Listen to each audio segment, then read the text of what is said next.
One of the most important things, because the subconscious mind really has fundamental programs of life that we acquire from our parents, our family, our community between the last trimester of pregnancy and the first 7 years. So this is why nature created the first 7 years of a child's life to download how to be a member of a family and a society and a culture by strictly observing other people. It's actually a brain function. It's a equivalent of hypnosis. Yes. Okay. So the fundamental programs of your subconscious are not yours.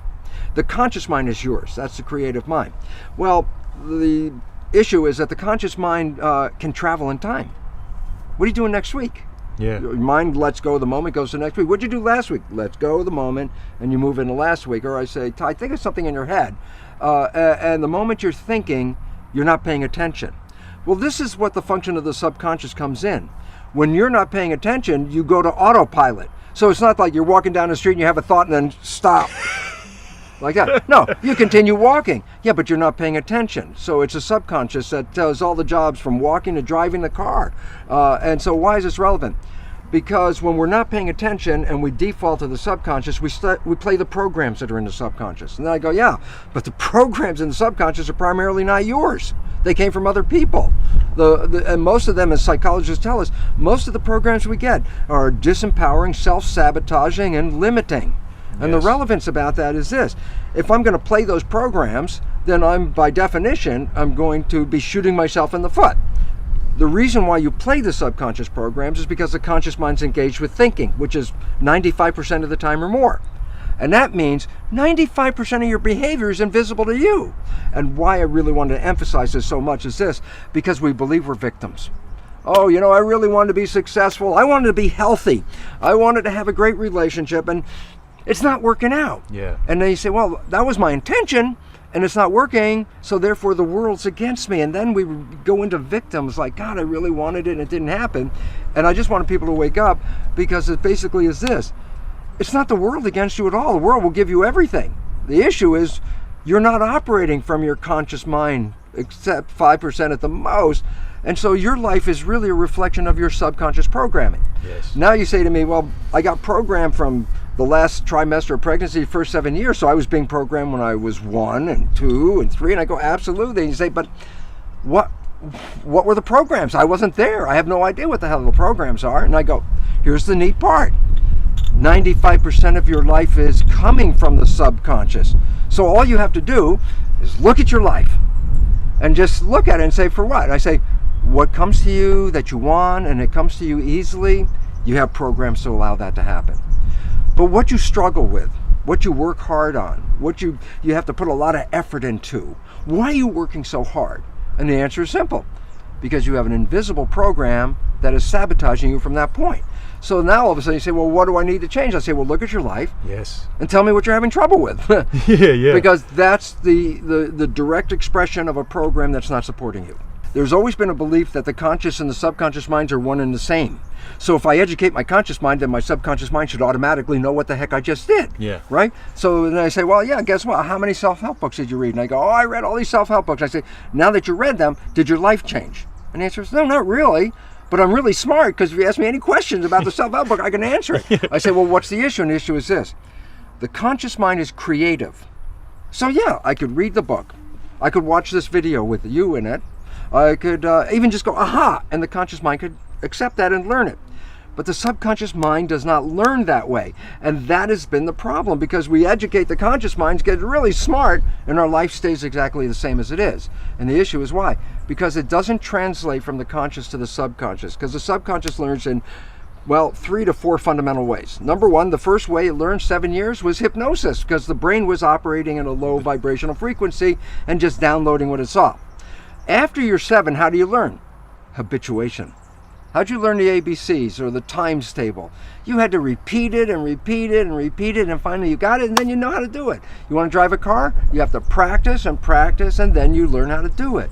So if you want to change the subconscious mind, hypnosis is number 1, that works. Number 2, repetition, habituation. Yes. Create a habit. And at first it seems like a struggle because it's new to the subconscious mind, but hey, you didn't learn ABCD the first time you said it, you had to do it again and again. But after you do it for a repetition period, it will be so natural that if you're not doing it, your subconscious mind go, hey, what's happened? We're not doing it. Yeah. So that's really good. We overcome that. A third way, which is very, some people get it and it's very powerful, but I wouldn't recommend it, is tremendous emotional shock. Boom! Something happens in your life and it's so dramatic that after that moment, you're not going to be the same person. The subconscious got it right there, okay? Yeah. And the newer one and the better one is a whole new field of belief change modalities, which are also associated with what's called energy psychology. Yes. And these are wonderful because basically it's a form of super learning. And what's neat about it, the conventional things like hypnosis or habituation, there's a time element that takes a long time. Yeah. But these new belief change modalities, like a super learning experience, you can change a belief you've had your whole life, 50 years, and change it in 10 minutes. Yeah. And so this is really, it's a new type of psychology that's coming in, but it's really necessary because, as they say, necessity is the mother of invention. Yep. We're running into a world that has a lot of necessity to change very, very quickly. So we're really happy to see that there are ways of changing without going through all that anxiety and stress, so we can do it really quickly. My favorite one is the one that I use because I'm most familiar with it, but there's many of them in my books. I give a whole list, but the one I use is called Psych-K, like the abbreviation of psychology. Yeah. It actually represents psychological kinesiology. Yeah. And it's an exercise where you get your right and your left brain hemispheres to work in harmony, which they don't do on a normal day-by-day basis. And when you get them to work in harmony, that's called brain synchronization, a window sort of opens up and you can drop in a new belief in 5 minutes. Wow. And I'm a devotee of that because I wouldn't have written my book. I couldn't write my book. I tried for 15 years to write the book, and every time I get halfway through the book, it would peter out, and then I didn't realize it because my subconscious had a fear. At the time, was a respected scientist, and I said, well, if you write this book and you bring in consciousness and spirit into the book, all your colleagues are going to shun you. So my subconscious was doing me a favor. It says, you don't want to do this because this will invalidate you, it's like kill you. So my subconscious programming, working 95% of the day, would sabotage the writing. What I ended up doing was changing the belief about that. And then the book came out, it was just like, it just flowed right out. Wow. Within a few months, the whole thing was really done. It's really fun because you say, well, what if you can release these programs? And that's the story of the Matrix, where I say, well, I take the red pill, I get out of the program. And then I say, yeah, but in real life, every time we've taken that red pill, I say, what's the red pill in real life? And the answer is falling in love.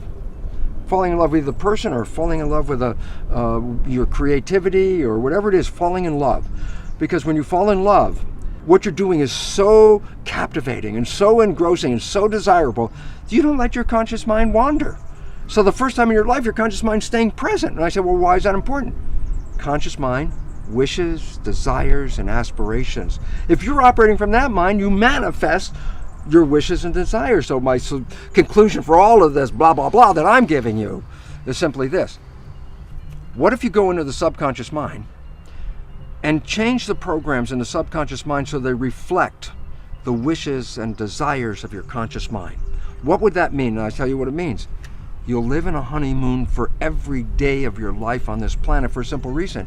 Yeah. If my conscious mind with wishes and desires begins to wander and I default into the subconscious and is playing my wishes and desires, I never left the honeymoon. Following on the Psych-K, you were saying something about a gentleman who gets up on stage and actually proves it with watching the actual frequencies change in the mind, right? Well, absolutely, because a lot of people beforehand would say, oh, that's just a new age idea, and how do you know you've really changed? Just because you got finished with the belief process and you say, oh, I feel so much better, is that real?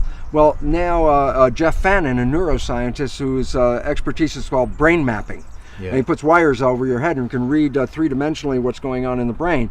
The moment the brain has changed, the program has changed, you can see it on the screen. So he generally puts like a person up on the stage and puts the wires on and says, okay, now we tested your belief and you don't have a belief in this, and now let's put in the new belief.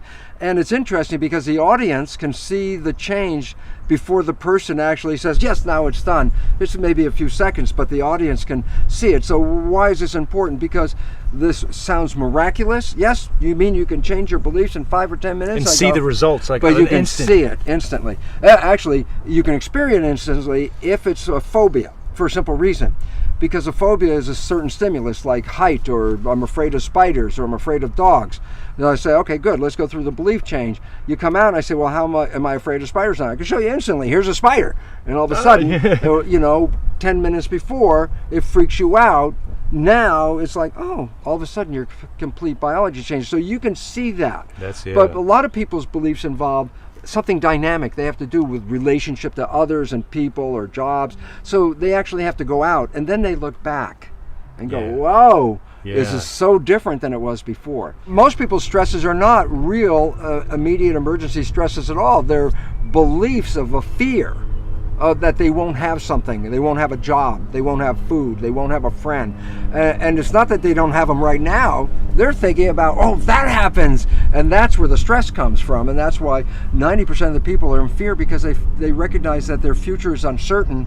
But rather than seeing it in a positive way, they have this image of a negative thing. Work it all out. And it's really interesting because, remember, when you fall in love and you get out of the programming, you create heaven on earth.